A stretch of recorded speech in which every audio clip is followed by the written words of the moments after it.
Olá, amigos do canal Neojus, dando continuidade aqui um pouquinho sobre a nossa matéria de direito das obrigações. Vamos falar alguns aspectos, né, sem pensar, lógico, em nem perto disso exaurir essa matéria que seria sobre as obrigações solidárias.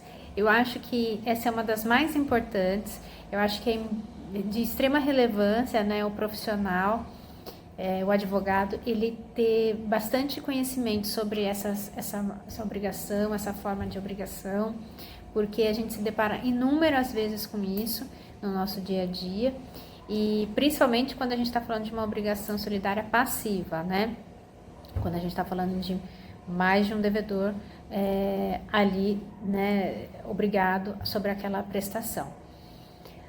A obrigação solidária, ela envolve, logicamente, mais de um credor ou mais de um devedor.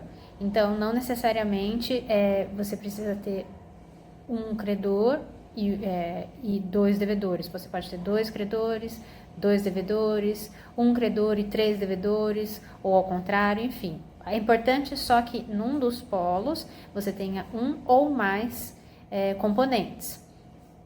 Aí a gente está falando de uma obrigação solidária ativa ou de uma obrigação solidária passiva, tá? Vamos tratar um pouquinho só sobre a questão da obrigação solidária passiva, porque ela é a mais comum e eu acho que ela cria mais dúvidas aí no nosso dia a dia.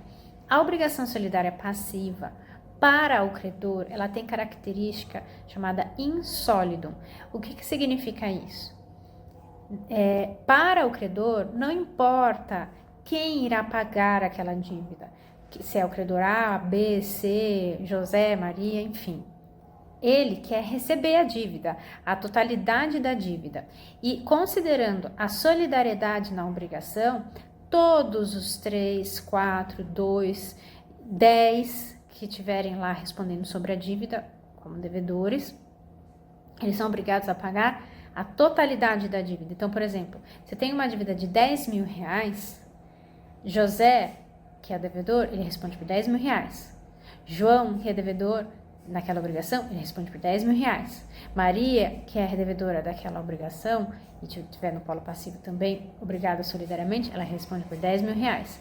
Então, aquela impressão que nós temos de fracionamento, quando a gente está dizendo sobre a responsabilidade solidária, ela não existe. É muito importante que isso fique claro. Cada devedor responde pela totalidade da dívida, tá? Aí, o que é importante a gente observar, porque caso a gente esteja advogando na parte adversa, não para o credor e sim para o devedor, ele é obrigado a responder pela totalidade da dívida. Entretanto, naquela ocasião em que ele vier a pagar, por exemplo, parte da dívida, a totalidade da dívida, dos quais os outros não pagaram, ele tem o direito de regresso sobre a cota parte. Existe, às vezes, uma contratação entre os devedores do fracionamento de que cada um responde, que pouco importa para o credor nessa obrigação, mas entre eles importa, na relação estabelecida entre eles, que às vezes isso muito facilita na hora de uma ação regressiva.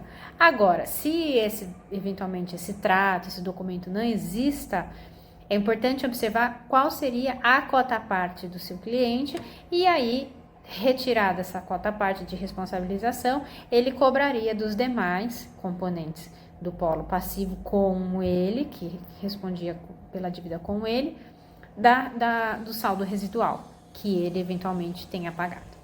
Bom, isso é uma pincelada do que a gente poderia abordar nesse vídeo de um tempo mais curto sobre a obrigação solidária. Bom, se você gostou desse vídeo, compartilhe e não deixe de atualizar no canal Neojus.